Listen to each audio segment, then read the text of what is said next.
Nakikita ng sakripisyo ng mga magulang para sa kanilang mga anak. Yung tipo na handa silang gawin ang lahat maging buhay man nila ang kapalit. Kahit pa nga hindi nila ito kadugo o tunay na anak. Ikaw kapuso, ano ang handa at kaya mong gawin para sa iyong anak sa kabila ng hindi ikaw mismo ang tunay niyang magulang?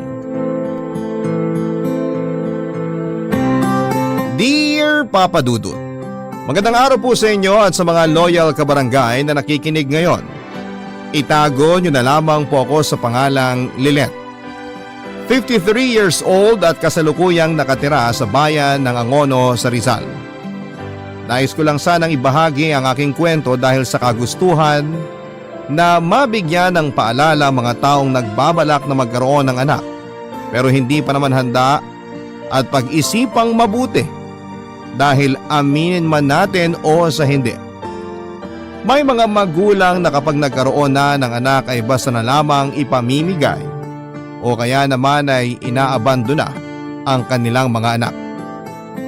Kagaya na lamang ng aking mahal na pamangkin na pagkatapos isilang ng kanyang ina ay basta na lamang iniwanan dahil hindi pa ito handang magkaroon ng anak.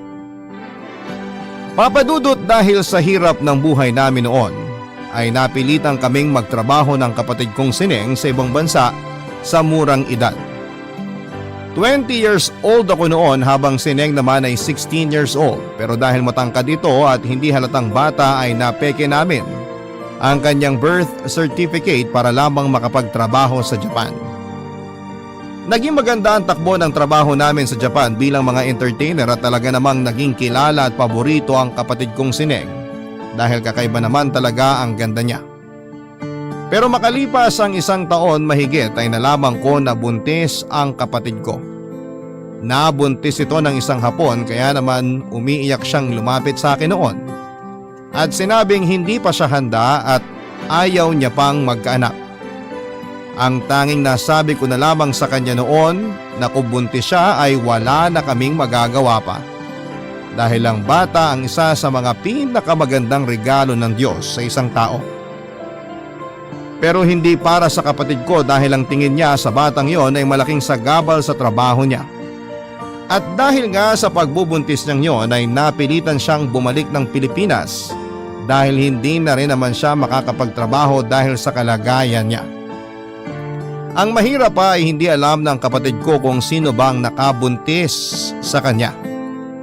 Lumipas ang 9 na buwan at nagulat na lamang ako nang tumawag sa akin ng nanay namin at sinabing pagkatapos ngang mga anak ni Neng ay iniwanan na lamang nito basta ang anak nang wala man lang pasabi. Hindi ko malaman noon kung saan ko siya hahagilapin dahil ang tanging contact na meron siya sa akin ay hindi ko na matawagan pa. Naisip kong balak niya na talagang iwanan ang anak niya simula pa lamang. At dahil wala rin namang trabaho ang nanay namin ay nagpursige pa ako lalo sa trabaho at inako ang lahat ng responsibilidad para sa pamangking ko. Mula sa gatas at diaper nito, mga damit at kung ano-ano pang kailangan nito. Nag-ipon din ako noon para sa pagpapabinyag niya at nanay nila ang matyagang nag-asikaso ng lahat. Hindi naman ako nag-alala sa pamangking ko dahil maalaga ang nanay namin at alam kong mahal na mahal nito ang apo. Palagi na nga rin noon or palapit na nga rin noon ang first birthday ng pamangking ko kaya naman nag-ipon ulit ako para may maipadala akong panghanda niya. Pero isang araw ay isa sa mga dating katrabaho ni Neng ang nagsabi sa akin na alam nito kung saan ito nakatira at ibinigay sa akin ang number nito. Wala akong oras na sinayang at agad kong tinawagan ang kapatid ko, Papa Dudut.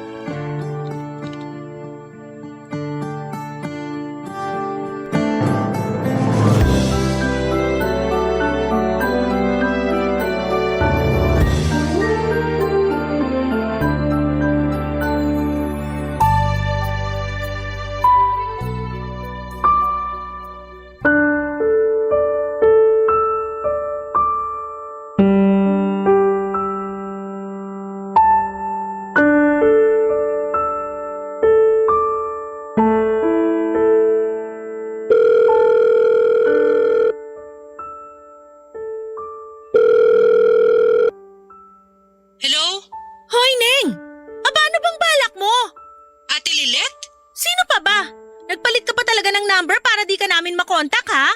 Na-PUK kasi yung luma kong SIM te, kaya ako nagpalit. Sus, mga palusot mo! Ang dami-daming paraan. Tapos ang anak mo iniwan mo na lang basta kay mama? Ang kapal mo naman masyado. Tapos nasan ka ngayon? Nagbubulakbol?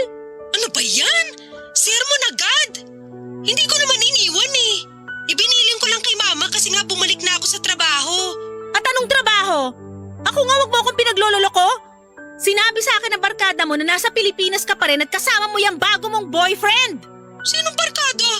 Di na mahalaga kung sino. O ano, magsisinungaling ka pa? Wag nga ako. Alam na alam ko yung style mo. Alam mo naman pala, ba't nagtatanong ka pa? Talagang sumasagot ka pa ha? Umuwi ka na ng bahay. Ikaw ang mag-alaga sa anak mo. Magtatrabaho nga ako. Ba't ba ang kulit mo? Anong trabaho pinagsasasabi mo? Yang boyfriend mo? Siya tatrabahuhin mo? Hoy! Imbis na inuubos mo dyan sa lalaking yan yung perang pinaghirapan mo, bilan mo muna ng gatas at diaper yung anak mo. Wala akong pera. Di naman kasi ako ready magkaanak eh. Anong di ready pinagsasasabi mo? Nagpabuntis-buntis ka tapos di ka pa ready? Umayos ka Neng ha? May anak ka na. Di ka na dalaga.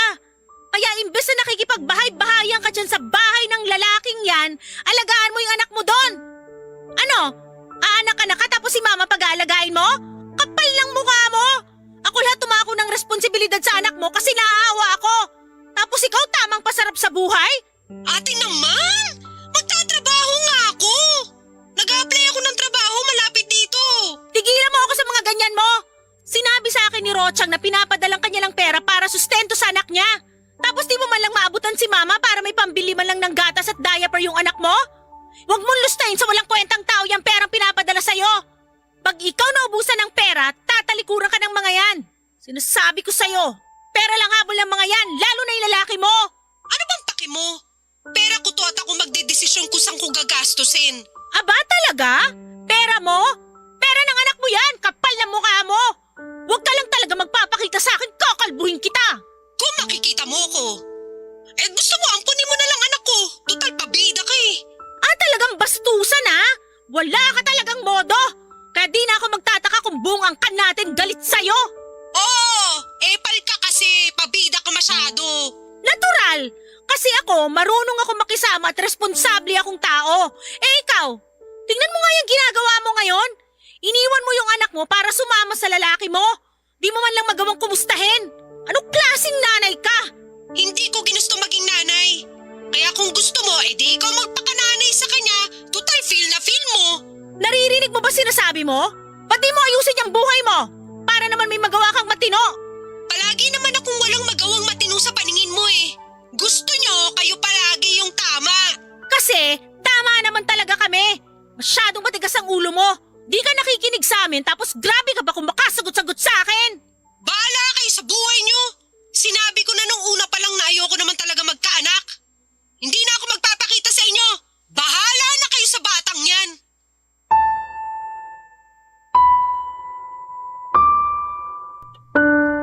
Papadudot matapos nga ng pagtatalo naming yon, ayun na rin ang huling beses na nagkausap kami dahil nang sumunod na beses ko siyang tinawagan ay hindi ko na siya makontak.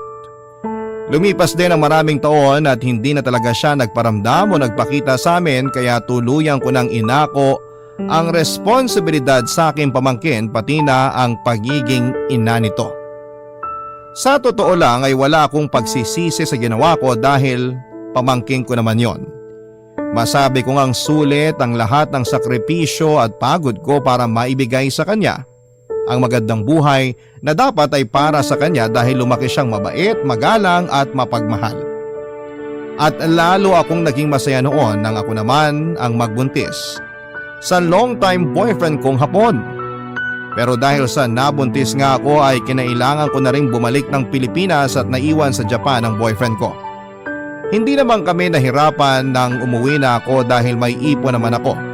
Kaya kahit isang taon akong walang trabaho ay may kakainin kami at isa pa ay nagpapadala naman ng 2 lapad buwan-buwan ng boyfriend ko para sa pagbubuntis ko.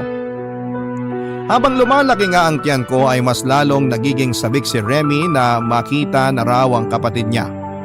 Nalungkot ako ng mga oras na yon, papadudot, dahil Hindi ko alam kung paano ko sasabihin sa kanya na magpinsan sila at pamangking ko lamang siya. Natatakot din ako na kapag nalaman niya ang totoo ay magalit siya sa akin dahil sa pagtatago ko ng lihim na yon. At takot na baka iwan niya ako at sumama sa kanyang tunay na ina. Hanggang sa nanganak na nga ako ay palaging nakabantay si Remy sa akin at sa pinsan niya. Siyang nag-aasikaso sa akin kapag kailangan kong kumain o kaya naman ay magpunta sa banyo. At lumipas ang mahabang panahon habang lumalaki nga silang dalawang magpinsan ay napansin ko ang pagiging mas malapit nila sa isa't isa. Halos hindi na nga sila mapaghiwalay at lagi rin silang tabi kung matulog. Masaya din ako ng panahon na yon dahil nakikita ko kung gaano nila kamahal ang isa't isa. At alam kong dahil na rin sa magkadugo pa rin naman sila. Pero hindi ko pa rin maiwasang mag-worry na baka kamuhian ako ni Remy kapag nalaman niyang itinago ko ang lihim na inabando na siya ng totoo niyang ina, Papa Dudut.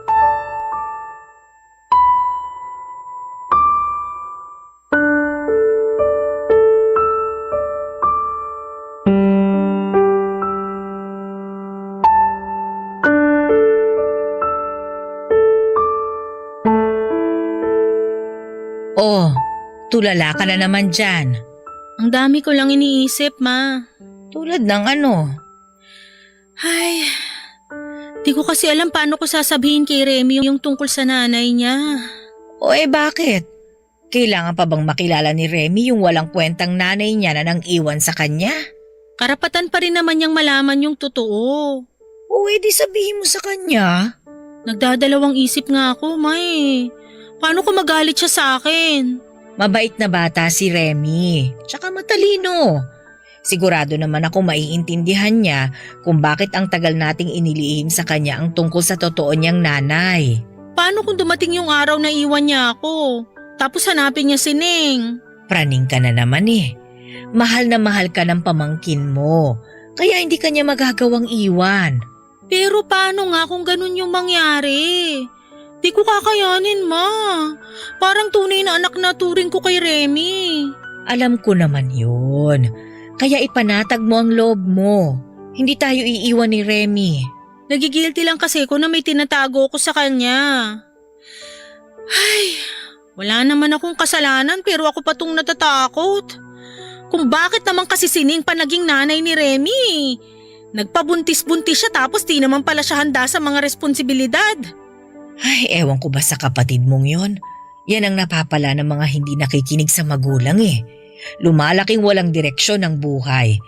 Sa bagay, ganyan yung tatay niyo eh. Ilang beses ko na ba yung nahuling ng babae? Pati kaibigan ko dati hindi pinalagpas. Inanakan pa, tapos iiwan niya rin naman pala. May pinagmanahan naman pala yung anak nyo. Anak din naman kita. Pero di naman ako kagaya ni Ning na sarili lang ang iniisip. Sarili niyang anak pinabayaan niya. Tapos siya pa may ganang sumagot-sagot sa akin noon? Kapal talaga! Demonyita! Oh, tama na yan. Mahal na mahal ka ni Remy. Kaya alam kong hindi ka niya iiwan kung sakali man na malaman niya ang totoo. Sana nga, Ma. Kasi nanay niya pa rin si Ning eh. Malay ba natin kung mas matimbang sa kanya yung totoo niyang ina?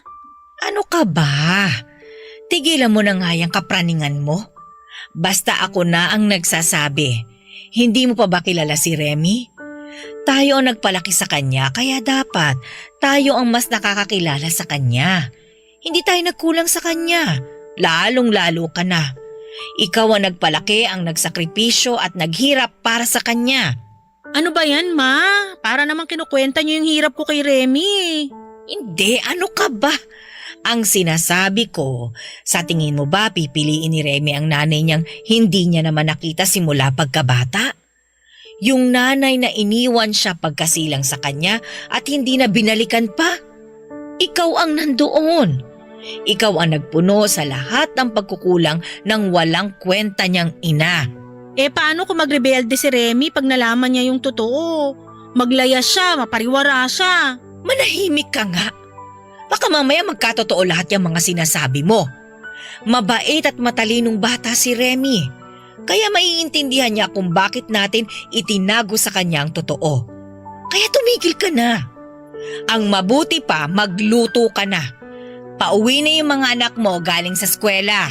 Ay, oo nga pala, di ko na malayan yung oras. Ay kaya nga, dalian muna at paniguradong gutom na ang mga yon pagdating.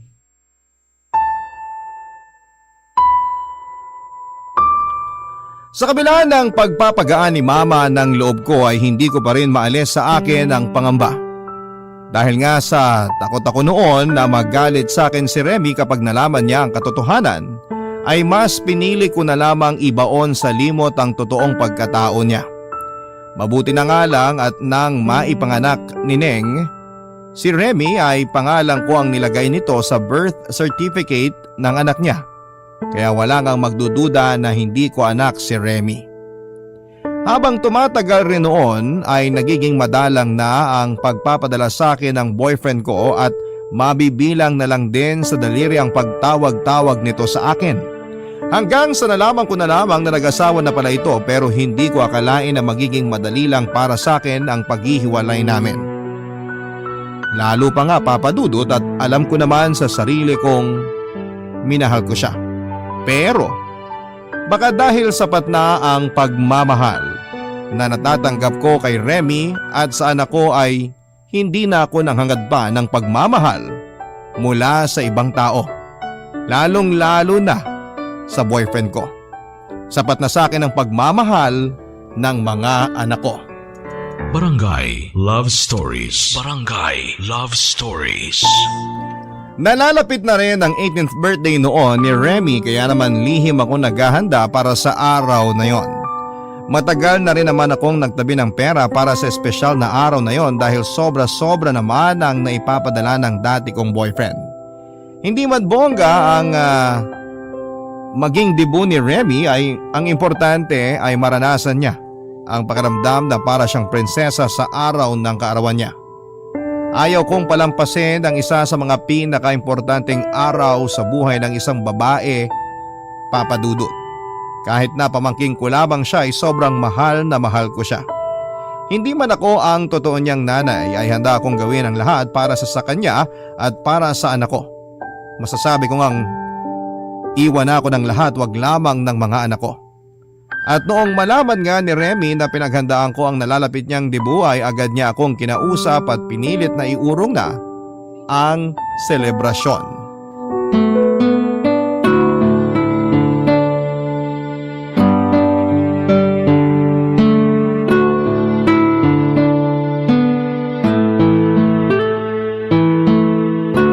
Nay, sabi ni Lola magdedibu daw po ako. Oo, bakit? May gusto ka bang idagdag? Wala po, Nay. Kailangan pa po ba talagang magdibu pa ako? 18th birthday lang naman po yun eh. Anong 18th birthday lang? Yan ang isa sa mga importanteng araw sa buhay ng isang babae. Kasing ibig sabihin lang yan, papasok ka na sa panibagong chapter ng buhay mo, nasa legal age ka na. Kaya lahat ng mga desisyon mo kailangan mo ng pag-isipan. Pero hindi porke nasa legal age ka na matututo ka ng magbisyo at bumarkada. Huwag kang tutulad dun sa… Sa ano po? Wala anak, wala. Pagpaluto na lang po kayo ng pansit tsaka spaghetti sa birthday ko. Ay hindi, maghahanda tayo dahil dibo mo yun. Kaya pumili ka na ng isasali mo sa 18 roses at 18 candles mo. Inay, ang laki ng magagastos nyo kung may ganun pa. Ako naman ang gagastos. Basta para sa inyo ni Romy, gagawin ko lahat, ibibigay ko lahat. Isang araw lang naman po yung birthday ko tapos gagastos kayo ng malaking pera. Sayang lang eh. Ano ka ba? Di sayang yon. At least na-share natin ang blessings mo sa araw ng birthday mo. Mas maraming tao mabigyan natin, mas maraming blessings ang babalik sa atin. Ganun po ba yun? Oo. Tsaka huwag ka mag-alala sa gastos.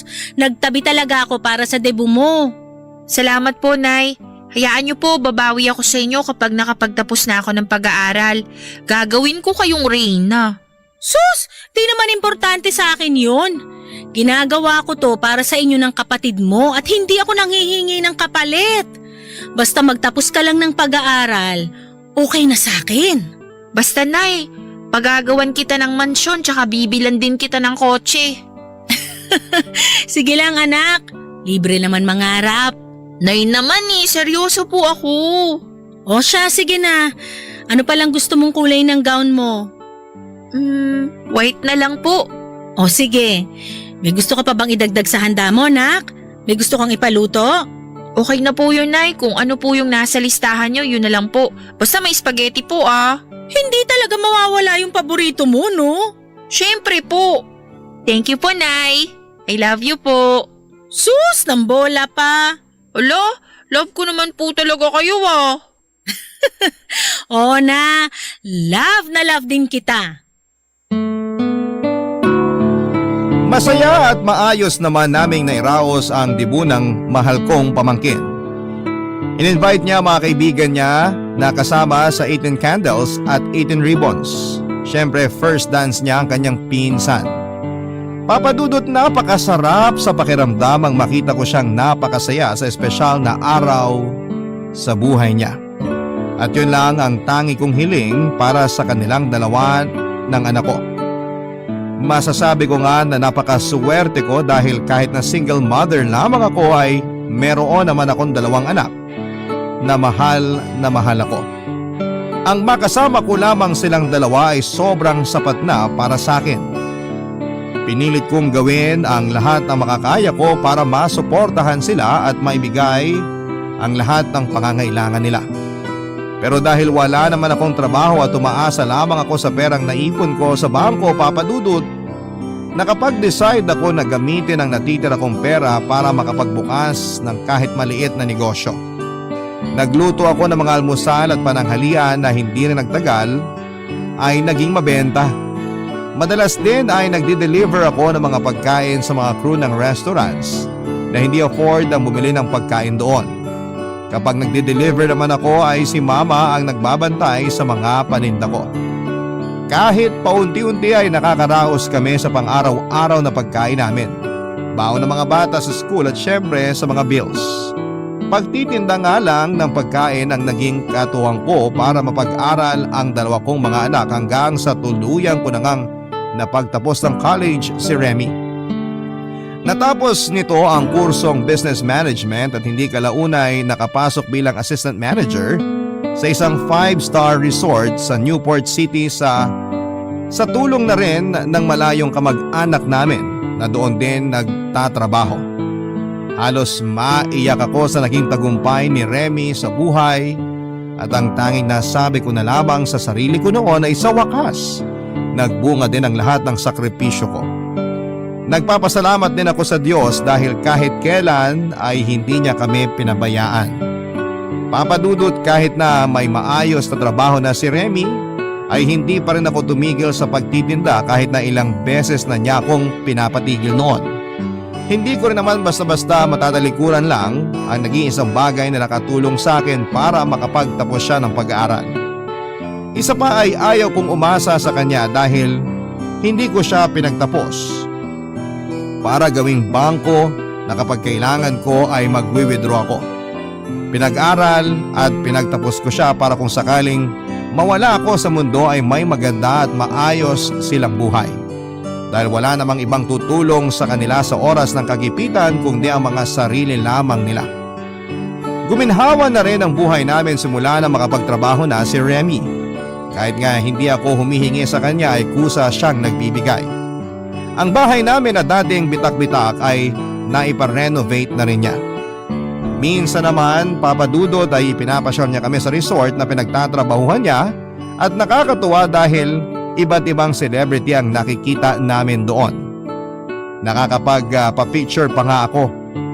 Pero ang akala ko noon ay ang masaya at tahimik na buhay namin ay magtutuloy-tuloy na.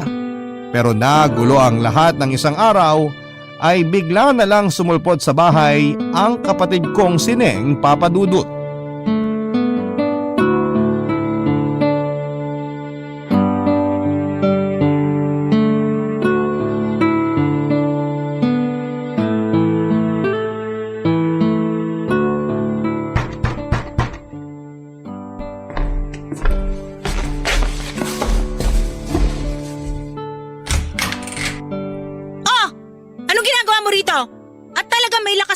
loob na magpakita sa akin? Di ikaw ang pinunta ko rito, ate. Asan ang anak ko? Anak mo? Ano bang akala mo sa amin? Hanapan ng nawawalang anak? Babawiin ko ng anak ko. Nasaan siya? Hoy! Baka nakakalimutan mo. Matagal ka nang nawalan ng karapatan sa anak mo simula nung iwan mo siya sa amin. Ang kapal din naman ng mukha mo, no? Anong walang karapatan? Ako ang totoong nanay niya. Ako ang nagsilang sa kanya. Kaya ilabas mo yung anak ko! Remy! Grabe! Hindi ko alam kung saan mo kinukuha yung kakapalan ng mukha mo para tawaging anak si Remy. 26 years, Neng! Ni hindi mo nagawang kumustahin ang anak mo. Tapos ngayon susulpot ka sa pamamahay ko, babawiin mo ang anak mo? Ano? Pinalaga mo lang sa amin tapos kung kailan mo gusto, bigla mo na lang kukunin? Manigas ka! Kung hindi niyo ibabalik sa akin ang anak ko, pasensyahan tayo! O bakit? Anong gagawin mo? Ipapabarangay mo ako? Ipapakulong? Oo! Kung yun ang kailangan para mabawi ko ang anak ko! Ayan! Pinag-aaral ka kasi noon anong ginawa mo. Puro kalakwatsa kaya pati mga basic na batas di mo alam. Huwag mo akong mabatas-batas ha! Anak ko si Remy at may karapatan ako sa kanya! Alis dito hanggat hindi niya binabalik sa akin ang anak ko! Wala ka ng anak na babalikan. Tandaan mo yan. Kasi wala kang kwentang ina. Ang alam mo lang, bumarkada at magbisyo. Dami mong sinasabi! Tita ka lang ni Remy! Ako ang nanay kaya manahimik ka! Oo, tita niya lang ako. Pero ako ang tumayong nanay niya noong mga panahong wala ka at nagpapakasasa sa perang pinapadala ng tatay niya. Puro ka pasarap, bisyo, barkada. Nasa iyo na lahat. Hindi mo man lang dinalaw yung anak mo kahit isang beses. Tapos pinapangalandakan mong nanay ka niya? Mahiya ka nga sa balat mo! At bakit ako mahihiya? Pinaglalabang ko lang ang karapatan ko sa anak ko! Bakit? Kasi successful na yung anak mo? Kasi mapapakinabangan mo na? Kaya ngayon naghahabol ka? Ay, huwag kang tamang hinala ah! Gusto ko lang kunin ang anak ko! Ako na mag-aalaga sa kanya! Malaki na si Remy, di na niya kailangan ng mag-aalaga sa kanya, tanga! Ngayon mo ba talaga sasabihin yan kung kailan di ka na kailangan ng anak mo? Ba't ba ayaw mo ibalik sa akin yung anak ko? Kasi napeperahan mo na siya? Oportunista ka rin naman pala eh! Sabihin mo yan sa sarili mo! At hindi ko ibabalik sa'yo ang anak ko! Anak ko si Remy! At hindi ikaw ang nanay niya! Kahit kailan hindi ka nagpakaina sa kanya, kaya lumayas ka sa mamamahay ko! At huwag ka nang babalik! Di ba ako tapos? Babawiin ko ang anak ko kahit anong mangyari!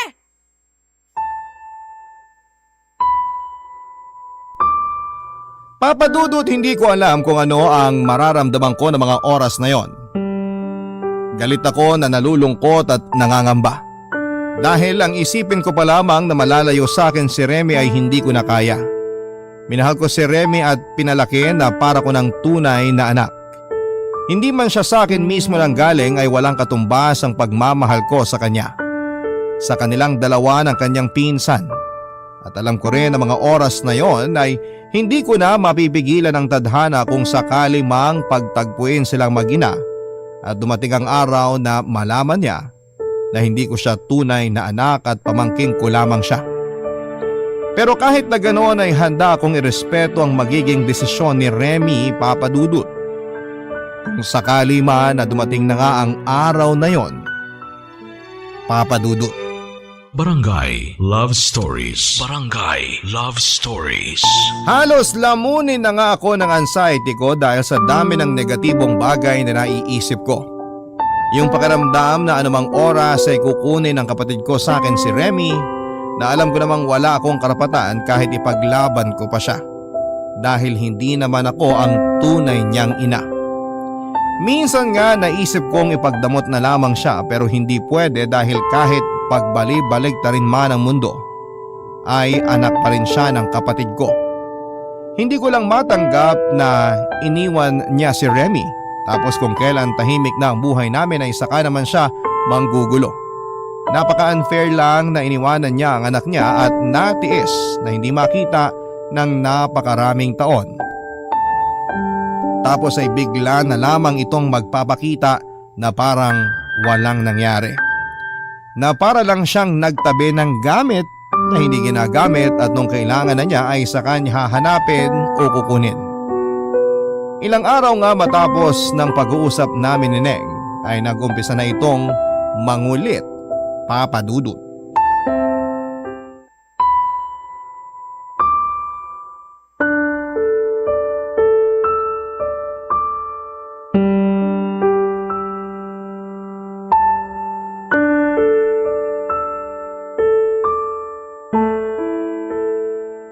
Ano na naman bang kailangan mo? Di ba sinabihan na kita na wag mo na kaming guguluhin? Di ako titigil hanggat hindi ko nababawi ang anak ko. Hinding-hindi ko siya ibabalik sa'yo at sisiguruhin kung di kayo magkikita. Kung magagawa mo yan, pwede ko naman siya puntahan na lang kung saan man siya nagtatrabaho. Magpapakilala ako na akong tunay na nanay niya. Ang kapal talaga ng mukha mo. Sa tingin mo ba matutuwa si Remy na makilala ka? Bakit hindi? Wala siya sa mundong to kundi dahil sa akin. Buti nga hindi ko siya pinalaglag eh.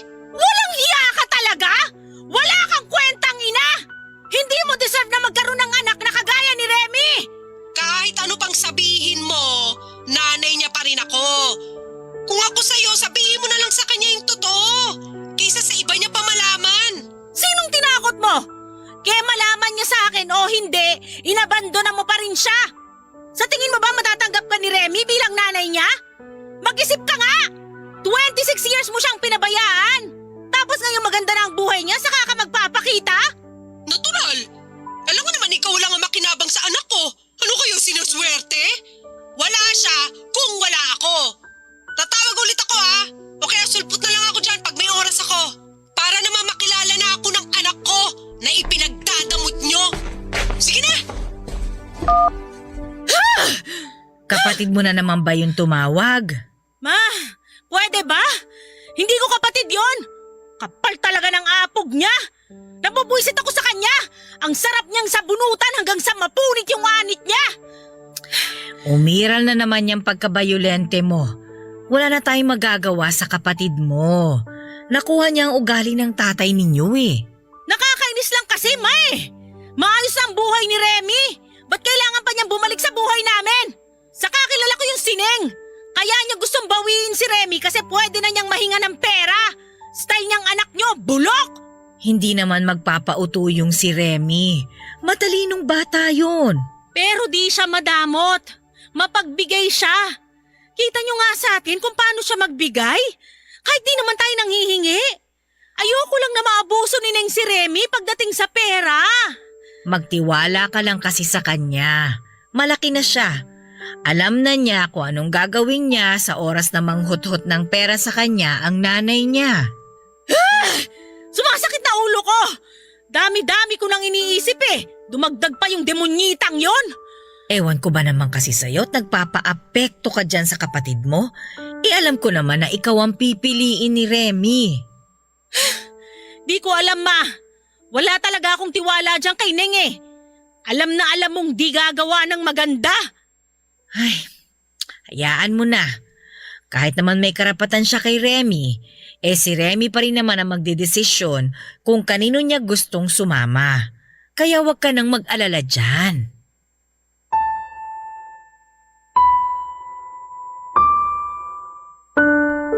Papa Dudut, gusto kong mapanatag dahil sa sinabi ni Mama. Totoo nga naman na malaki na si Remy at pwede nang mag-decide para sa sarili niya. Pero kilala ko ang kapatid ko at kapag gusto niya ay gagawa talaga siya ng paraan.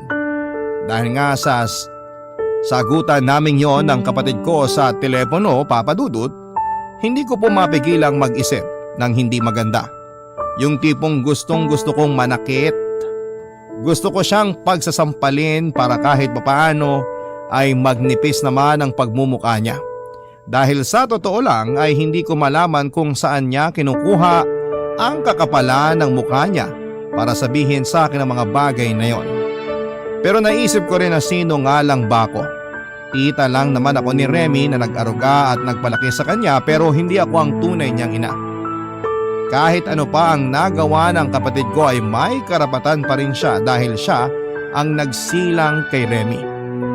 Halos ilang gabi na nga akong hindi makatulog dahil pinag-iisipan ko mabuti kung paano ko ipagtatapat kay Remy ang tungkol sa totoong nanay niya. Kaya naman sinempuhan ko na day off noon ni Remy. Tinawagan ko kagad si Neng noon para magkaharap na kaming tatlo at malaman na niya ang katotohanan. Nakahanda na ako noon na tanggapin kung ano man ang magiging desisyon niya dahil malaki na siya. May sarili na siyang pag-iisip at sariling desisyon sa buhay. Nahiling ko lang na sana ay hindi niya ako makalimutan kung sakali man na magdesisyon siyang sumama na sa kanyang ina. Pero halos mahimatay ako nang sabihin niyang sasama na siya sa kapatid ko. Papadudot, kilala ko mabait si Remy kaya alam kong kahit gaano pa kasama ang kanyang ina ay mapapatawad niya pa rin po ito. Bago siya tuluyang magpaalam sa akin noon ay niyakap ko pa siya ng mahigpit at ganoon din siya sa akin. Iyak din ang iyak noon ang pinsan niya at ayaw pa siyang paalisin pero wala kaming nagawa dahil si Remy na ang nagdesisyon. Ilang buwan din akong wala sa sarili noon at iniisip ko kung ayos lang ba siya sa poder ng kanyang ina. Hindi kasi siya gaanong nakakatawag sa akin at alam ko namang busy siya sa trabaho. Pero lahat ng agam-agam ko ay nawala ng isang araw ay umiyak siyang bumalik sa akin at sinabing, "Nay, nandito na po ako."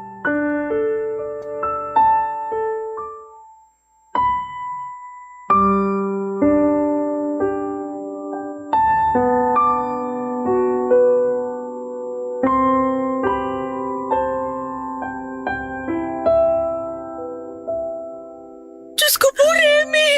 Anak ko! Nay, sorry po.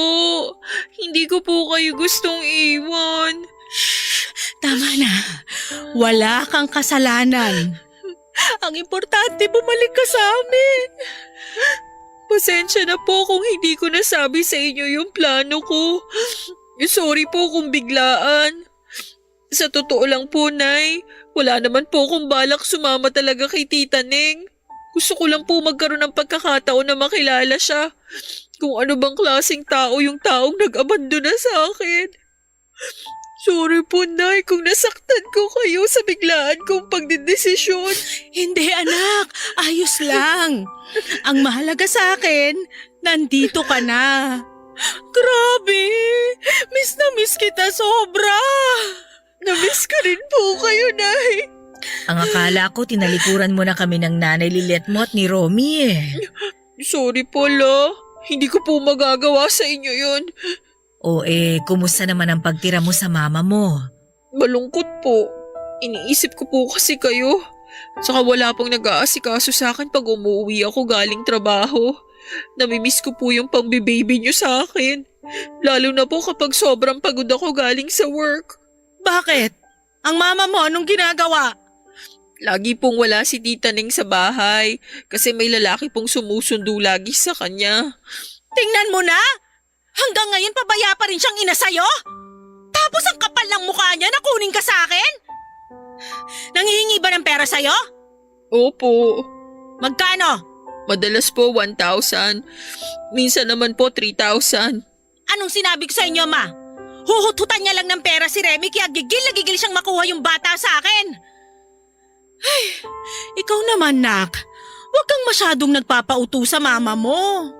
Okay lang yung bigyan mo siya paminsan-minsan, pero yung lagi, ibang usapan na yon. Mabarkada at mabisyo yung mama mo. Sabi niya babayaran naman daw po niya. Anong babayaran? Saan kukuha ng pambayad sa'yo yung mama mo? Wala ngang trabaho yon. Kumalma ka nga muna, Lilet. Hindi naman si Remy ang kaaway mo kaya huwag kang sumigaw. Naiinis kasi ko, ma! Gigil na gigil ako kay Neng! Nay, tama na po. Hayaan niyo na po. Nandito na naman na po ako eh. Nak, hindi masamang tumulong ka sa mama mo. Nanay mo yun eh. Ang akin lang, kung alam mong di naman importante ka pupuntahan ng bibigay mong pera sa kanya, wag na lang. O kaya mas maganda ipag-grocery mo na lang siya minsan. O kaya bilan mo ng damit o sapatos.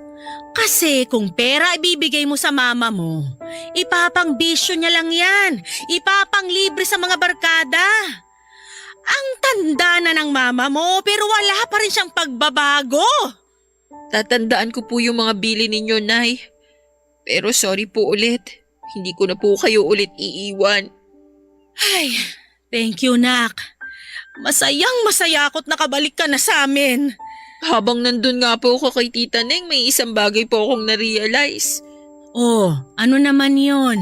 Na kung bibigyan po ako ng chance na papiliin ang bagong nanay, kayo pa rin po ang pipiliin ko. Alam kong kulang pa po ang salitang thank you sa lahat ng sakripisyong ginawa niyo para sa akin. Pero gusto ko pa rin pong magpasalamat sa inyo kasi inalagaan niyo po ako.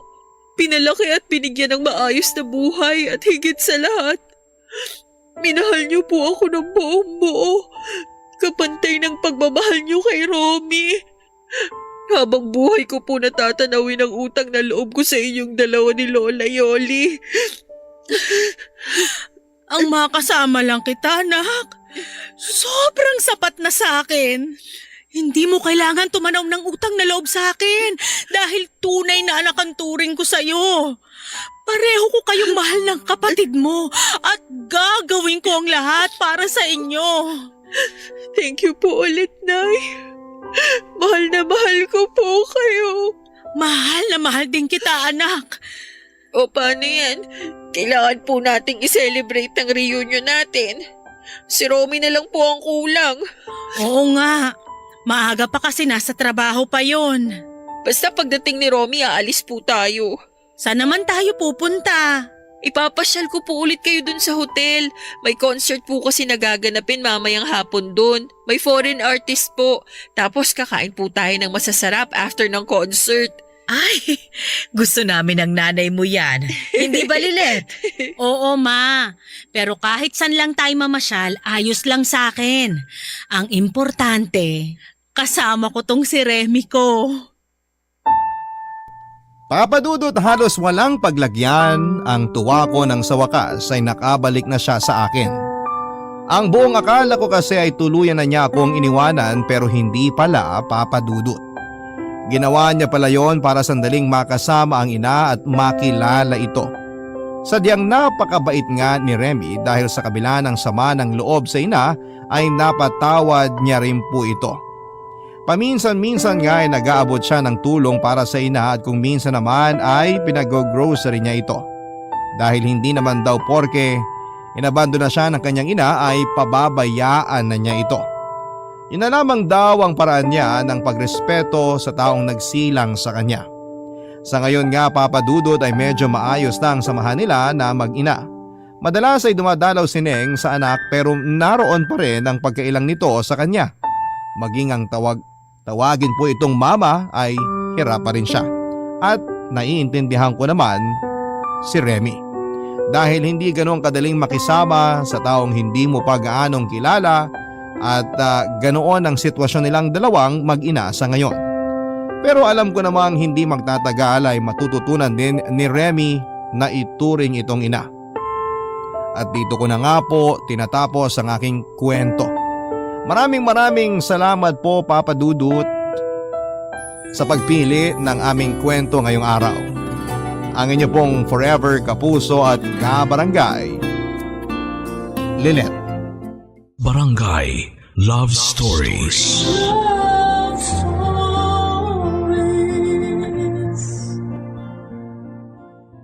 Barangay LS 97.1 Number 1 Forever.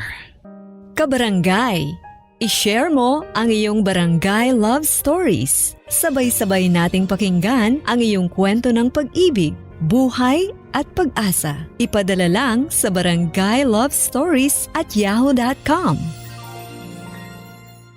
Madaling maging ama dahil kailangan mong maging matatag kapag paguhuna ang lahat. Inaasahan nila na ngumiti ka at kayanin ang lahat kahit parang gusto mo na lamang sumuko. Ikaw, kapuso, kaya mo bang maging ama at kayanin ang lahat ng problema ng iyong pamilya? Dear Papadudut, ako nga pala si Dante, 41 years old at bagong laya lamang noong nakaraang taon. Isa akong ama sa nag-iisa kong anak na si Rex, Papa Dudut. 11 years old sa kasalukuyan, siyang naging bunga ng pagmamahala namin ng high school sweetheart ko na si Allison. Ilang taon na kong nakulong kaya naman hindi ko nakasama ang mag-ina ko. Biglaan lamang ang aking pagkakakulong sa isang kasong aminado naman akong ginawa ko. Pinagsisihan ko na ang pagkakamali ko sa nakaraan at pinagdusahan ko na yon ng ilang taon. Naalala ko pa noong unang beses na nalaman kong ikukulong na ako ay para akong ibong binalian ng pakpak. Naging magulo ang lahat at naawa ko sa aking asawang si Allison dahil siyang umako ng responsibilidad. Nahirapan si Allison na tanggapin ang pagkakakulong ko lalo na't umaasa siya noon sa akin para mabuhay silang mag-ina. Naalala ko noong unang araw na dinalaw niya ako sa kulungan, may isang buwan na marahil na hindi siya nagparamdam sa akin at naiintindihan ko naman. Alam ko noon na malaki ang kasalanan ko sa kanya dahil parang naabandon ako sila dahil sa pagkakakulong ko. Sinubukan kong humanap ng pagkakakitaan sa kulungan kahit ang paglilinis-linis lamang noon at paggawa ng basket pero hindi yon naging sapat para kay Allison. Noong dinalaw niya ako ay gusto ko siyang yakapin pero hindi niya ako pinayagan. Nakita ko sa mukha niya na may bahid pa rin yon ng galit pero sinubukan naman niyang kumalma. Hindi niya sinama ang anak namin at mas magandang gano'n na ang nangyari dahil wala akong maiharap na mukha sa kanya. Magkaharap kami habang nakaupo noon at hindi alam kung sino ang unang magsasalita hanggang siya na mismo ang bumasag ng katahimikan, Papa Dudut.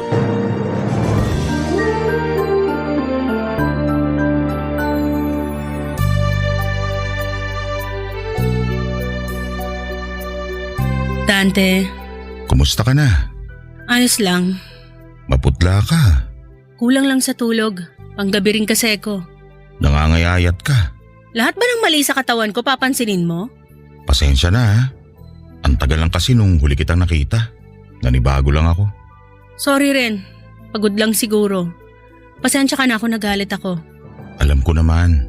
Hindi pa ako sanay na pagsabayin ng pagtatrabaho at pag-aasikaso kay Rex. Ang hirap, Dante. Ang hirap. Pasensya ka na kung wala akong magawa para gumana ang buhat mo. Konti lang din kasi ang kinikita ko sa paggawa ng basket ngayon. Sabi nila makakabawi naman daw sa tag-araw. Hindi ka na makakabawi. Ha? Kailangan natin mag-usap. Tungkol saan? Sa totoo lang, wala na sana akong balak pumunta rito pero kailangan na. Kinakabahan naman ako sa sasabihin mo. Kailangan na nating maghiwalay. Allison naman, pagod ka lang. Yun nga eh. Pagod na ako, kaya ako nakikipaghiwalay ngayon. Pag-isipan mong mabuti. Baka nadadala ka lang. Isang buwan ko rin pinag-isipan to, Dante. Parehas lahat ng sagot na pumapasok sa utak ko. Allison, pakiusap naman. Paano si Rex? Nakakayanan ko naman siyang buhayin kahit wala ka. Kailangan niya pa rin ng ama. Sa isang buwang na wala ka, pinagbawalan ko siyang maalala ka. Hindi mo naman pwedeng gawin yun. Anak ko siya. Tatay niya ako. Madali ka na lang niyang makakalimutan kasi bata pa siya. Hayaan mo na kami. Alam ko nakagawa ako ng mali. Pero sana mapatawad mo ako. Nadala lang naman ako kaya ako yung nagawa. Naguluhan ako. Hindi ako nakapag-isip ng tama. Huli na para dyan, Dante. Buo na ang loob kong tapusin ang relasyon natin. Huwag naman ganyan, Allison. Kayo na nga lang ang inspirasyon ko para makalabas dito. Sana kami rin ang ginawa mong inspirasyon para di ka nakagawa ng mali. Pinagsisisihan ko na nga ang nagawa ko. Wala na magagawa ang pagsisisi mo. Andito ka na eh. Nakakulong ka na. Di mo kami kasama. Makakalaya rin naman ako eh. Hindi naman panghabang buhay ang hatol sa akin. Ayoko na, Dante. Hindi ko na kayang maghintay. Isang buwan pa lang naman ang lumilipas. Wala na akong pag-asang mapapaaga ang paglaya mo. Wala na rin akong tiwalang di ka na makukulong uli. Hindi na talaga ako makukulong. Natuto na ako. Ang hirap makulong, Allison. Huwag mo naman pahirapan lalo sa paglayo niyo. Isipin mo na lang na ginagawa mo to para sa kinabukasan ni Rex. Hindi kita maintindihan. Maawa ka kay Rex. Paano siya tatratuhin ng mga kaklase niya at kakilala niya kapag nalaman nilang nakakulong ka? Sa tingin mo magiging madali yun sa kanya? Matalino naman si Rex. Maiintindihan niya. Bata pa si Rex at di niya maiintindihan tong nangyayari sa'yo. Kaya utang na loob, Dante. Pumayag ka na lang. Hindi. Sa ayaw o sa gusto mo, tapos na tayo. Alison, parang awa mo na. Ibigay mo na lang yung awa mong yan sa anak mo. Isipin mo na lang na ginagawa natin to para sa kanya. Hindi ko tinanggap ang pakikipaghiwalay ni Allison sa akin, Papa Dudut. Inisip ko na matatauhan din siya at lalapitan ako pero hindi niya ginawa yon. Mas lalong naging mabigat para sa akin ang pananatili sa kulungan dahil wala sila ni Rex na pwede kong sandalan. Halos mabaliw na ako noon dahil sa kalungkutan pero lumaban ako dahil naniniwala akong makakalaya pa rin ako. Tinuon ko ang oras para makaipon kahit nasa kulungan, Papa Dudut. Tiniis ko ang init, lungkot, sikip at hirap kasabay ng pagdarasal na sana ay matapos na ang lahat. Hindi ako nawala ng pag-asa na magiging maayos ang lahat kapag nakalaya na ako. Una kong plano noon ay puntahan kaagad ang mag-ina ko. Humiling ako noon ng isang notebook para mapagsulatan ko ng mga bala kong gawin kapag nakalabas na ako. Nakatulong yon para maging magaan kahit papaano ang kalagayan ko, Papa Dudut. Pinagpatuloy ko ang buhay sa kulungan at mabilis lang lumipas ang panahon. 3 taon akong nakulong at sa paglaya ko noon ay wala akong naging kasing saya. Pero hindi sapat ang saya na yon para hindi pa rin makaramdam ng takot at pangamba. Isip kung matatanggap pa ba ako ng mag-ina ko. Noong nakarating na ako sa bahay ay nakaramdam ako ng kaba, Papa Dudut. Hindi ko yon magawang ipaliwanag noon basta ang alam ko ay parang hindi maganda ang mangyayari. Kumatok ako sa pintuan at pagkatapos ng ika-4 na katok ay pinagbuksan ako ni Allison. Hindi siya nakapagsalita kaagad nang nakita ako. Nakita ko ang gulat sa mga mata niya, Papa Dudut, at gusto ko siyang yakapin noon pero umatras siya. Agad akong pumasok kahit na hindi niya ako inaanyayahan. Pagkapasok ko sa loob ay nakumpirma ang dahilan ng kaba ko, o Papa Dudut.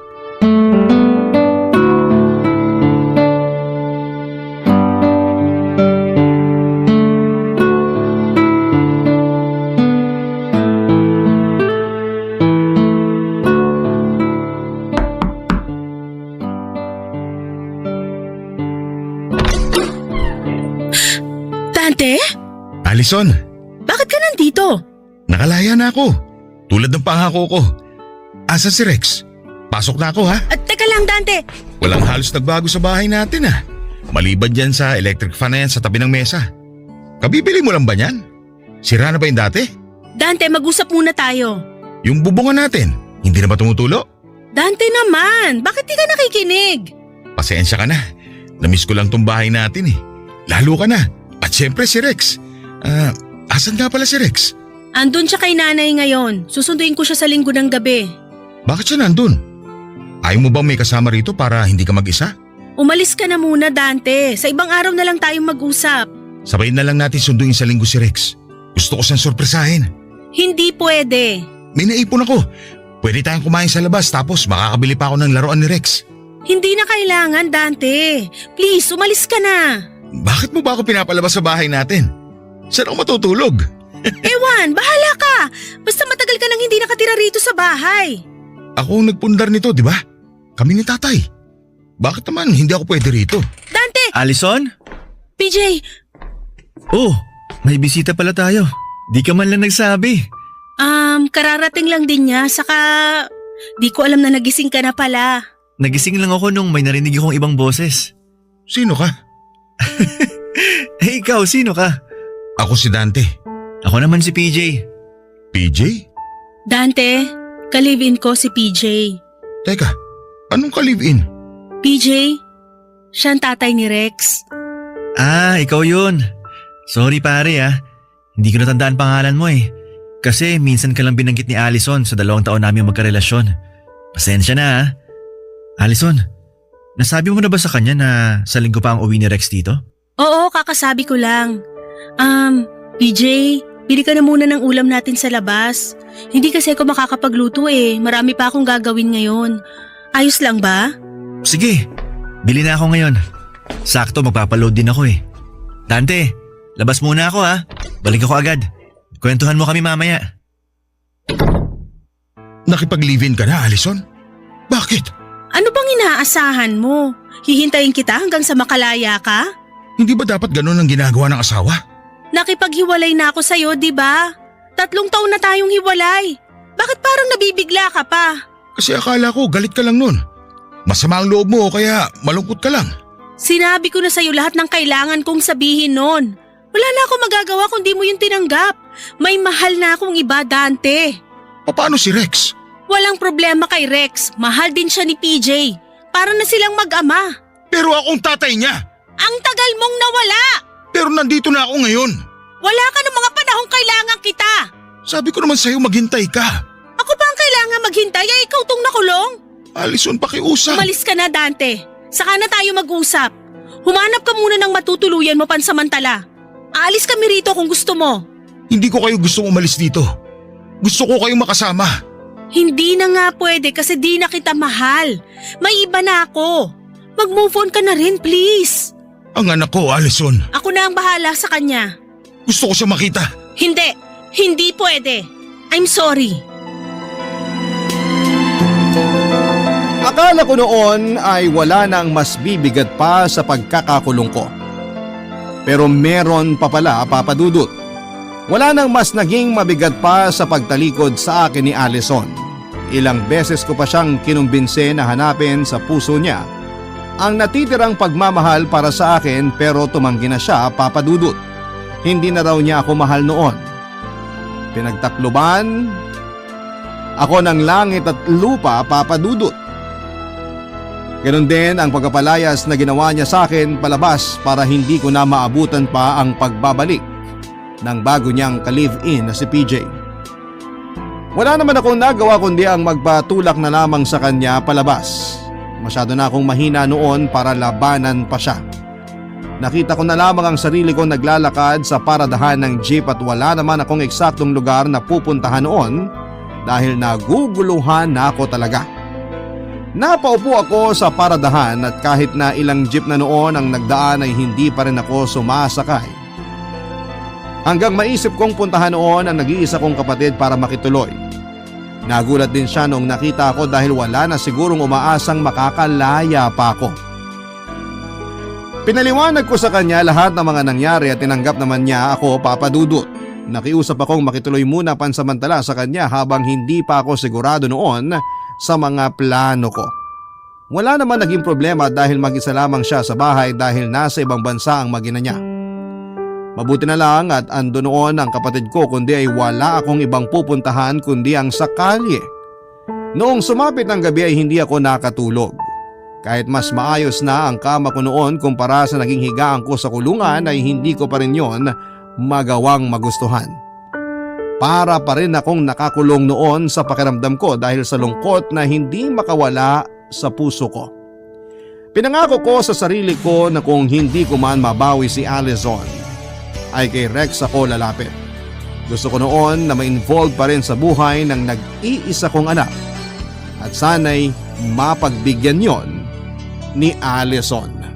Barangay Love Stories. Barangay Love Stories. Papa Dudut, natulungan ako ng kapatid kong makapasok bilang janitor sa opisina nila.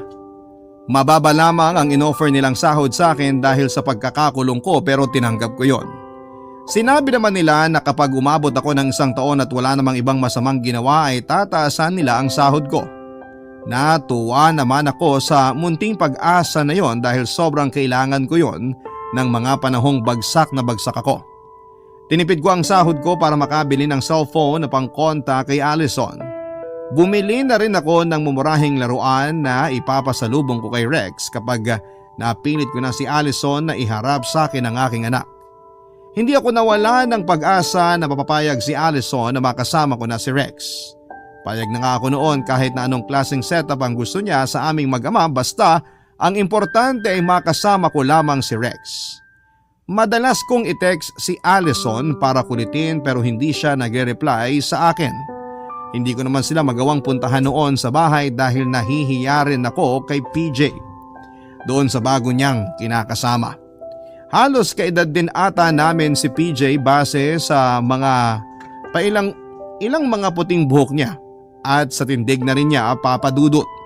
Mukha namang mabait noon si PJ at malaki ang tiwala kung maayos siyang tumutulong sa pagpapalaki kay Rex.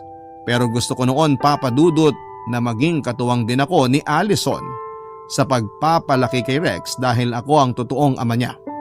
Karapatan kong makasama ang anak ko kahit na ano pa man ang naging nakaraan ko. Sa mga sumunod na mensahe ko kay Allison ay hinabaan ko para mas maintindihan niya ang pangangailangan kong makasama ang anak ko. Sa huli ay naawa siya at pumayag na puntahan na si Rex sa bahay.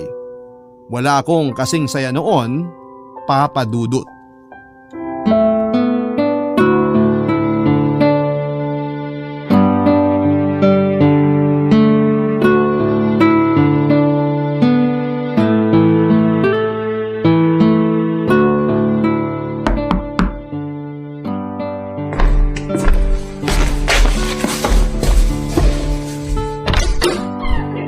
Bakit ngayon ka lang?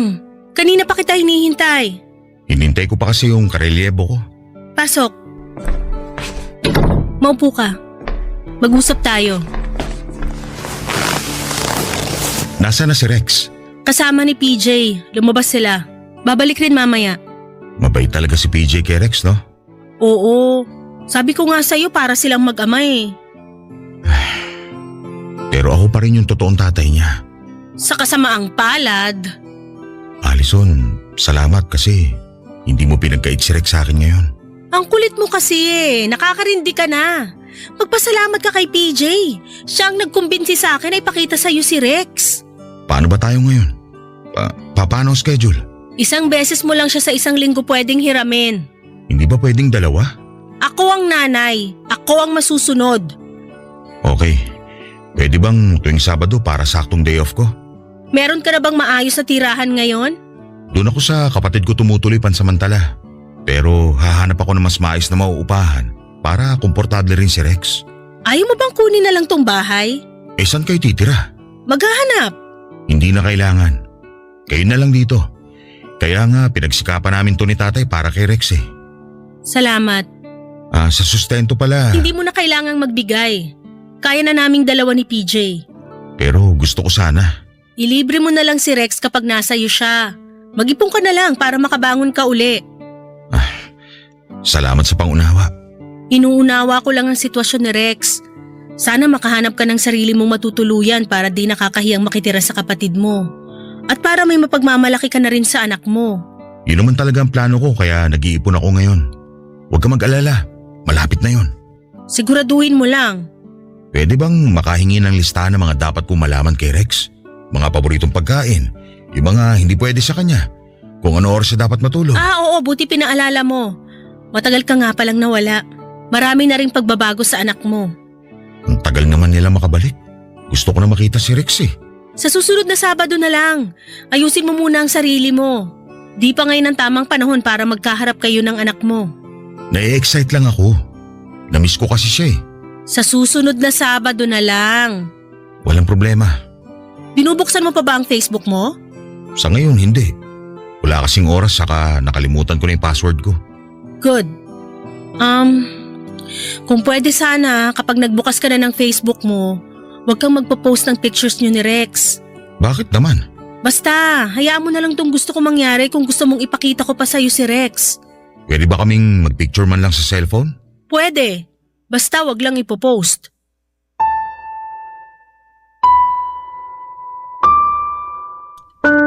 Hindi man ako natuwa sa ibang batas na ginawa ni Allison para sa pagkikita namin ni Rex ay tinanggap ko na lamang yon, Papa Dudut. Wala na kasi akong ibang gustong mangyari noon kundi ang makasama ang anak ko at lahat ay gagawin ko para doon. Nagkaroon ako ng panibagong inspirasyon para ipagpatuloy ang pagsusumikap at pagbabagong buhay.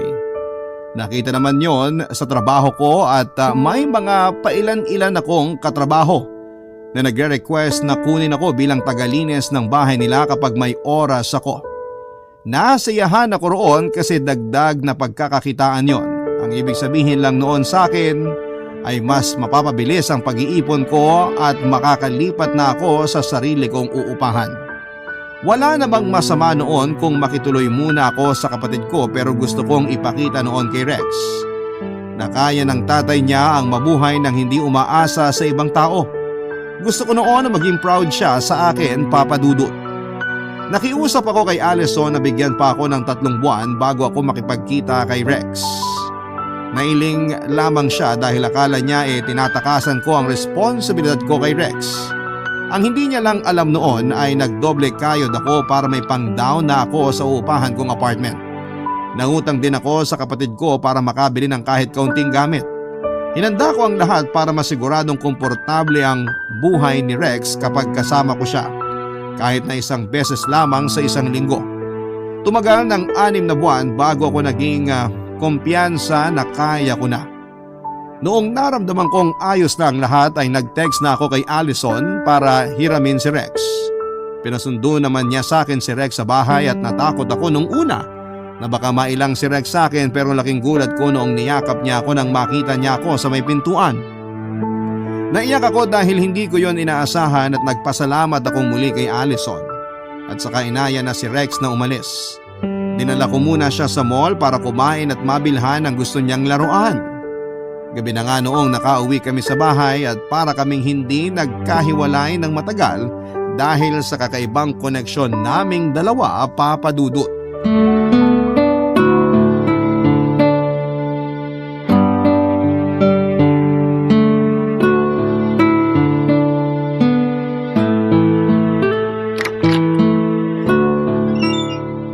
Pasok ko na anak sa munting palasyo ni tatay.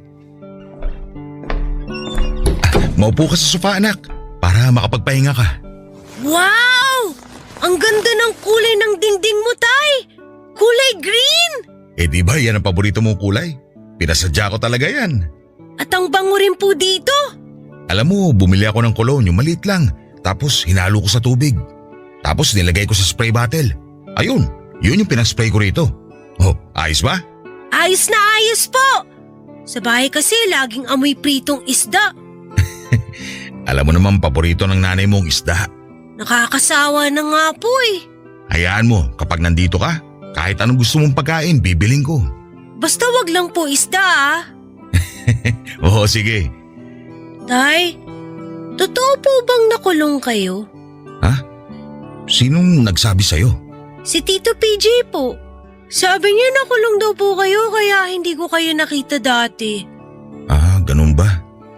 Hindi ko alam na nakwento na pala niya sa'yo. Sabi po ng nanay ng kalaro ko, masasama raw po yung mga nakukulong. Naniniwala ka bang masama ang tatay mo? Hindi po. Kaya nga po ako nagtataka kung bakit kayo nakulong kasi mabait naman po kayo sa akin. Kapag kaya na ng tatay, ako na mismo magkukwento ng lahat sa'yo ha? Sige po. Ano bang gusto mong gawin? May TV akong nabili pero wala pang channel eh. Sa susunod, magpapakabit na ako ng cable. Di naman po ako mahilig manood ng TV. Ayaw din kasi ni nanay. Ah, ganun ba? Anong ginagawa mo pag nasa bahay ka? Marami po. Naglalaro kami ni Tito PJ. Tapos minsan si nanay nakikilaro rin sa amin kapag wala siyang ibang ginagawa. Mabait ba sa'yo ang Tito PJ mo? Opo! Siya nga pong nagbibigay ng baon ko lagi sa school. Tsaka kapag birthday ko, siya rin naghahanda. Ah, mabait naman pala talaga. Sa susunod po matulog kayo sa bahay para makapaglaro tayo na Tito PJ. Sige, basta pwede. Bakit naman hindi? Yay! Ipapakita ko po sa inyo yung mga laro ang binili ni Tito PJ sa ibang bansa. Binilan ka niya ng mga imported na laruan? Lahat po ng laruan ko bigay niya galing po sa ibang bansa. Naku, nakakahiya naman pala sa mga binili kong laruan mo. Bakit naman po kayo mahihiya? Gusto ko naman po yung regalo niyo. Katabi ko nga po sa kama yung robot na binili niyo sa akin eh. Talaga? Opo, kahit itanong niyo pa kay nanay. Ang saya ko naman na nalaman yan. Uy! Hala! Brown out! Teka, magsisindi ako ng kandila. Tay? Bakit? Bakit dito lang po sa bahay brown out? Naputulan ako ng kuryente dahil 3 buwan akong hindi nakabayad. Akala ko noon sa ika-4 na buwan pa ako mapuputulan. Nagamit ko kasi yung perang pangbayad ng kuryente sa ibang kailangan sa bahay. Nagbayad din ako ng ibang utang sa kapatid ko para makabawas naman. Bumili rin ako ng maliit na ref noon dahil mahilig sa malamig na tubig si Rex. Hindi ko naayos sa mga bayarin ko at nahiya ako kay Rex na nadatnan niyang walang kuryente sa bahay. Unang beses pa naman na magkasama kami at yon ang inabutan niya. Hindi ako mapakali noon dahil wala rin akong nahanap na kandila at inaya ko na lamang siyang lumabas muna ng bahay para bumili ng kandila. Sinamahan naman niya ako at pahuni-huni pa siya habang naglalakad. Ramdam ko noon na kahit ganoon ang nangyari ay masaya pa rin siya. Pagkarating namin sa tindahan ay bumili na ako kaagad ng kandila at baraha. Tinanong ni Rex kung para saan yon at sinabi kong sa bahay na lang niya malalaman. Nagmadali kaming umuwi at saka nagsindi ng kandila. Nilabas ko na ang baraha sa kaha at saka tinuruan si Rex na maglaro ng unggoy-ungguyan. Madali lang naman yon para sa kanya at nasundan naman niya kaagad. Kahit nga mahina ang liwanag sa kandila ay pinagtiisa ng anak ko. Naawa ko sa kanya habang tinititigan ang barahang hawak niya dahil hindi niya halos makita yon. May kalabuan din pala ang mga mata ng anak ko kaya mas lalo tuloy akong nakonsensya. Mabuti na lamang at natabunan yon ng saya ni Rex. Lalo tuwing nananalo siya sa laro na yon, Papa Dudut. Hinayaan ko siyang manalo at nandaya pa nga ako para lamang masiguradong manalo siya sa mga laro namin. Hinayaan ko yon dahil nakita ko kung gaano siya kasaya kahit na ganon ang sitwasyon naming dalawa ng mga oras na yon, Papa Dudut. Barangay Love Stories. Barangay Love Stories. Sa isang linggo na nakakasama ko si Rex ay hindi siya nagrereklamo at pinakita niya sa akin na masaya siya. Kaya mas lalo akong naging inspirado para ayusin pa ang buhay ko, Papa Dudut, at hindi na gumawa pa ng kasamaan na pwedeng magbalik sa akin sa kulungan. Sinikap kong ibigay lahat ng gusto ni Rex. Nakaramdam kasi ako ng inggit dahil mas mahal ang mga gamit na binibili ni PJ sa kanya. Samantalang ako ay yung nabibili lamang sa daan at Divisoria. Hindi naman naging issue yon sa anak ko at masaya akong pinalaki siyang gano'n ni Allison. Hindi man kami nagkakausap ng maayos ni Allison ay masaya pa rin ako dahil nga hinayaan niyang makasama ko ang anak ko. Hindi na ako umaasang magkakabalikan pa kami noon ni Allison dahil nakita ko naman na nagmamahalan sila ni PJ at hindi ko na gustong humarang pa doon. Mabilis nga na lumipas sa mga buwan at kinausap ako ni Allison na pwede raw magstay sa akin si Rex ng 3 linggo dahil may kailangan silang asikasuhin ni PJ. Natuwa ako at pumayag kaagad. Walang naging kasing saya ang 3 linggo na yon na nakasama ko ang aking anak. Nabitin pa nga ako noong natapos na yon at kinailangan ko na siyang ihatid sa kanila. Noong hinatid ko na si Rex sa bahay nila ay pinapasok na siya ni Allison sa kwarto. Wala naman noon si PJ dahil nasa trabaho pa daw. Magpapaalam na sana ako noon para makauwi na rin dahil maaga ang trabaho ko kinabukasan pero tinawag ako ni Allison para kausapin ako sa labas ng bahay. Iba ang dating ng pagkakasabi niya noon kaya nakaramdam ako ng kaba kung tungkol saan ba yung pag-uusapan namin. Natagalan bago sinabi ni Allison ang plano niyang sabihin sa akin. At noong narinig ko na yon, hiniling ko na sana ay mali lang ang nadinig ko, Papa Dudut.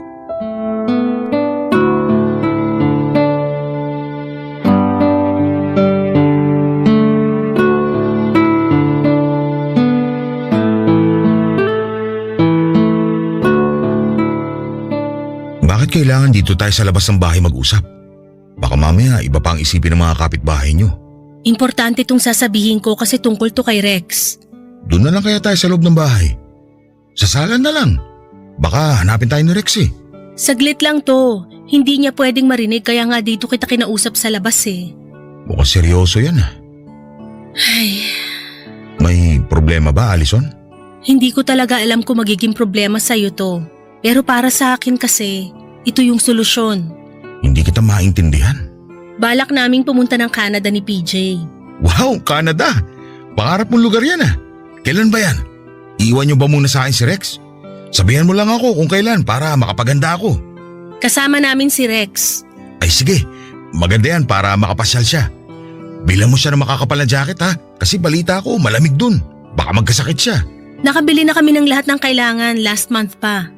Ay, ang advance naman. Sige, enjoy kayo ron ha. Gaano kaya kayo katagal dun? Baka kasi mamiss ko si Rex eh. Matatagalan kami ron kasi doon na kami titira. Ano?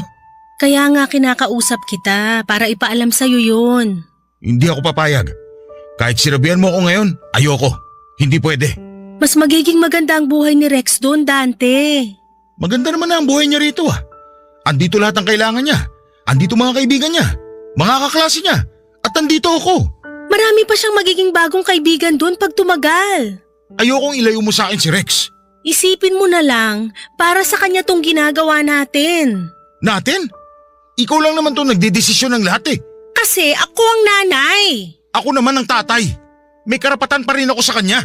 Magmamigrate na kami ron at nakahanda na ang mga papasukan naming trabaho. May matitira na rin kami ron. Nakausap na namin yung kapatid ni PJ. Kaya please naman, wag mo namang sirahin yung plano namin. Ako pa makakasira sa plano nyo? Mukhang matagal nyo na itong pinag-usapan eh. Tapos sa kanyo lang ako sasabihan kapag alam nyo wala na ako magagawa.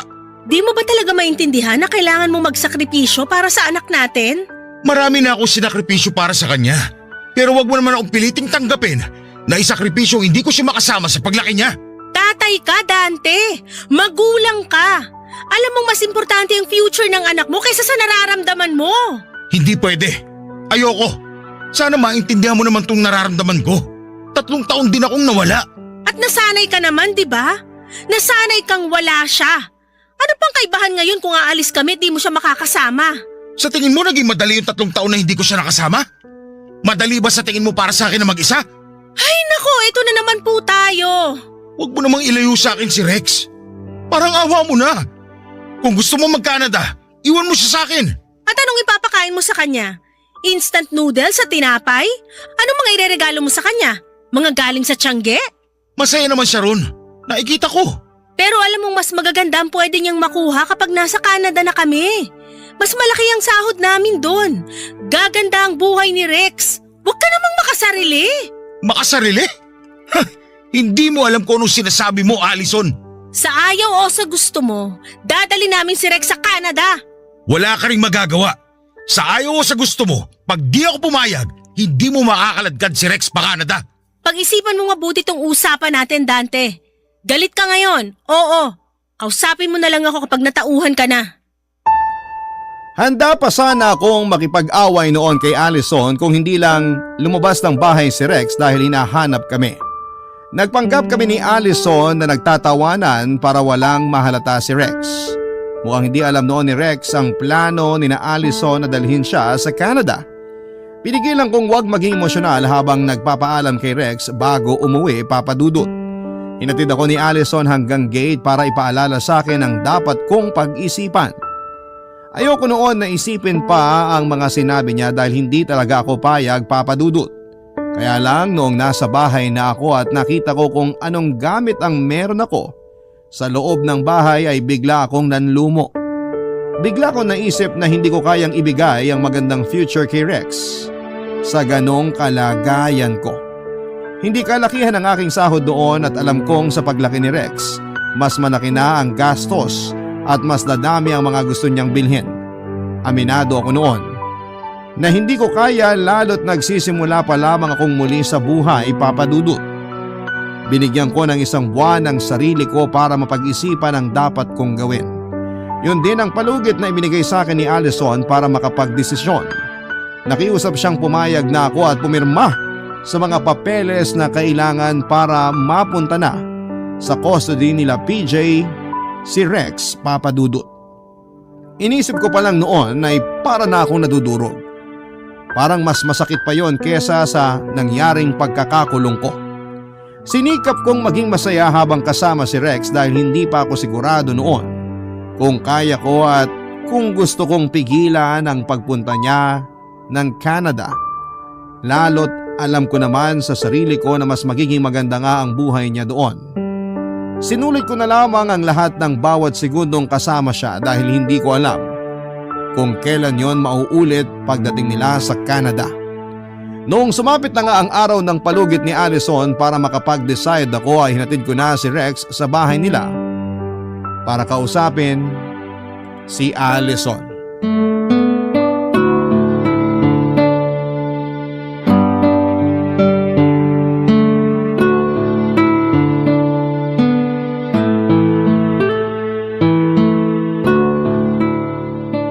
Check mo yung bag mo, anak.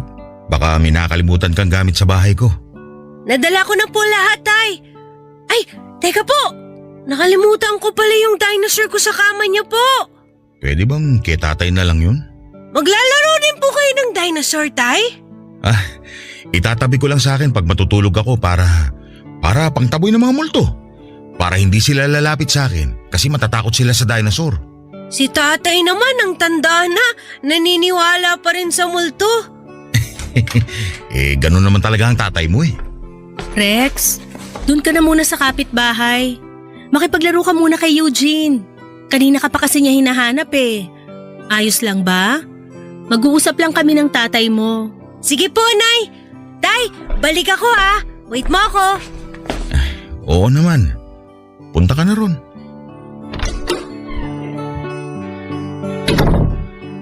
Paano na? Anong oras uuwi si PJ? OT siya sa trabaho.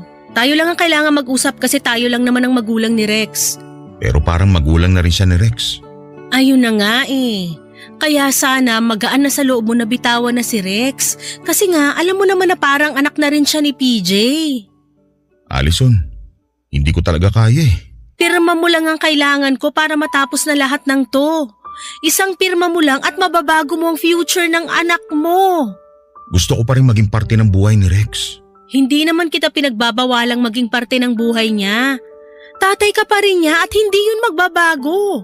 May Facebook naman para makapag-usap kayo. Gusto ko siya makasama. Mag-ipon ka. Tutulungan kitang makapasyal sa Canada. Matagal pa yun. O diba, wala ka na namang tiwala sa sarili mo?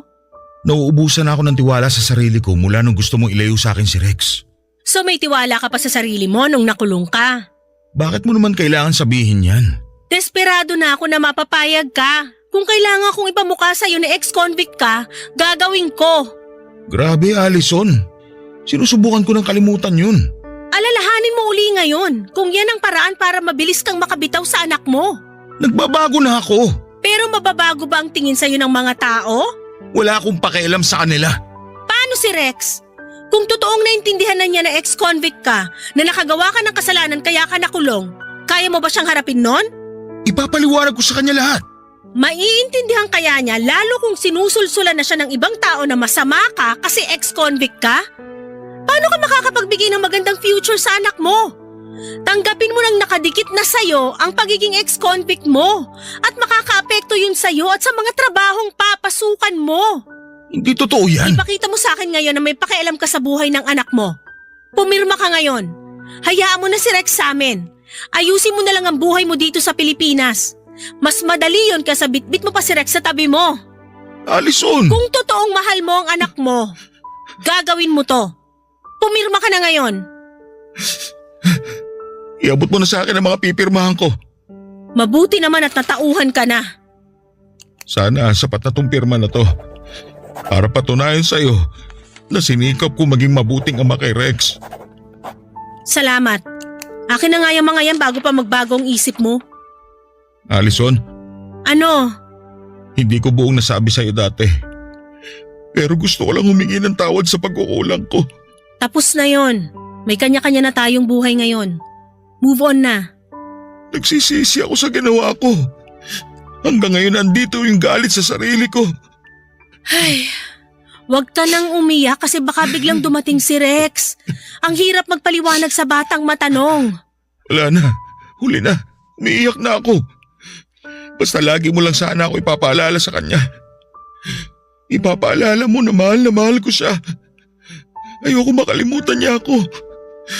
Tatay pa rin sanang ituring niya sa akin kahit nasa malayo na siya. Kahit ibang tao na tumatay yung tatay niya. Dante, Walang magpapabago sa katotohanan na ikaw ang tatay ni Rex. Malalayo lang siya at humihingi ako sa'yo ng pangunawa. Alam ko mahirap to para sa'yo, pero kailangan nating gawin to kung may pakialam tayo sa future ni Rex.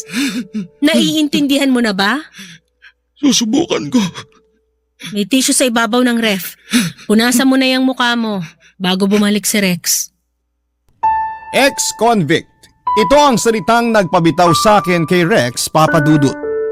Hindi ko kayang ipagpatuloy ni Rex ang buhay niya kasama ako kung patuloy akong hinahabol ng nakaraan ko. Nakulong ako dahil nagnakaw ako ng gamot at pera sa isang maliit na butika. Gamot at pera na para kay Rex dahil nagkasakit siya ng malubha. Wala naman sana akong balak noon na magnakaw kung hindi lang ako na-hold up habang papunta sa butika para bilhin ang mga gamot na nireseta ng doktor sa kanya. Natuliro ako noon dahil malaking halaga ang hawak ko at nakuha lahat ng yon. Hindi na ako nakapag-isip pa at sinubukan ko namang hold upin yung butika na pinuntahan ko. Nanginginig ako noon pero nilakasan ko ang loob ko. Nakuha ko naman ang kailangan ko at agad ako nagpunta ng ospital.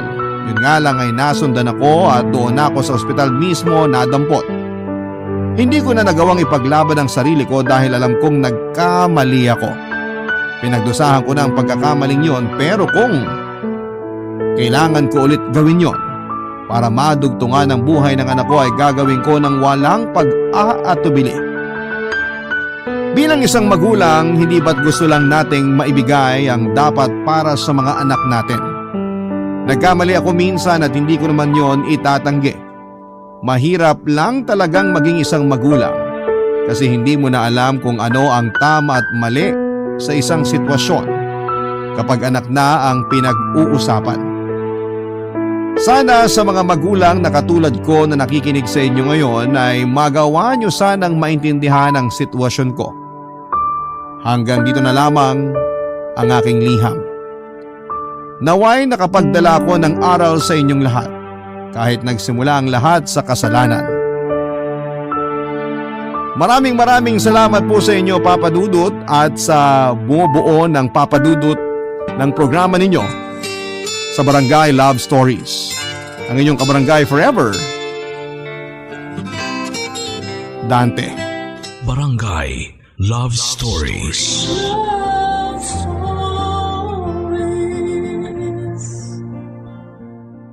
Barangay LS 97.1.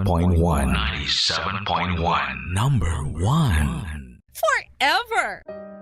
Kabarangay, i-share mo ang iyong barangay love stories. Sabay-sabay nating pakinggan ang iyong kwento ng pag-ibig, buhay at pag-asa. Ipadala lang sa barangaylovestories@yahoo.com.